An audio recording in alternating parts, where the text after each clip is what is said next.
Hi friends, very good morning. ഞാനിപ്പോൾ എൻ്റെ ഒരു സന്തോഷ വാർത്ത നിങ്ങളോട് പങ്കുവെക്കാൻ വേണ്ടിയിട്ടാണ് ഇപ്പോൾ ലൈവിൽ വന്നിട്ടുള്ളത്. ഞാൻ 30 കൊല്ലമായിട്ട് ഒരു ഡയബറ്റിക് പേഷ്യൻ്റാണ്. ഇതുവരെ ചെയ്യാത്ത ചികിത്സകളൊന്നുമില്ല. എല്ലാ രീതിയിലുള്ള ചികിത്സകൾക്കും പോയി. ഇതുവരെ എനിക്ക് 250 ഷുഗർ കുറഞ്ഞിട്ടില്ലായിരുന്നു.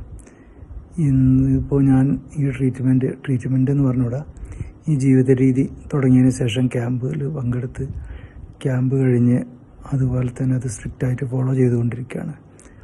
അത് ഞാൻ ആദ്യം ഗുളിക 2 നേരം കഴിച്ചിരുന്നു. ഗുളിക ആദ്യം നിർത്തി. പിന്നെ ഇൻസുലിൻ ആദ്യം ഉപയോഗിച്ചിരുന്നത് ആദ്യം പകുതിയാക്കി, പിന്നെ കുറച്ച് കൊണ്ടുവന്നു. ഇപ്പോൾ ഇൻസുലിൻ നിർത്തി. ഇന്നിപ്പോൾ ഫാസ്റ്റിംഗ് ഷുഗർ മീൻസ് ഞാനിപ്പോൾ 3:30 എഴുന്നേൽക്കൽ. ആ സമയത്ത് നോക്കുമ്പോൾ 127 ചുരുങ്ങിയിരിക്കണം. ഈ സന്തോഷ വാർത്ത നിങ്ങളോട് പങ്കുവെക്കാൻ വേണ്ടിയിട്ടാണ് ഇപ്പോൾ ഞാൻ ലൈവിൽ വന്നത്. Okay, thank you.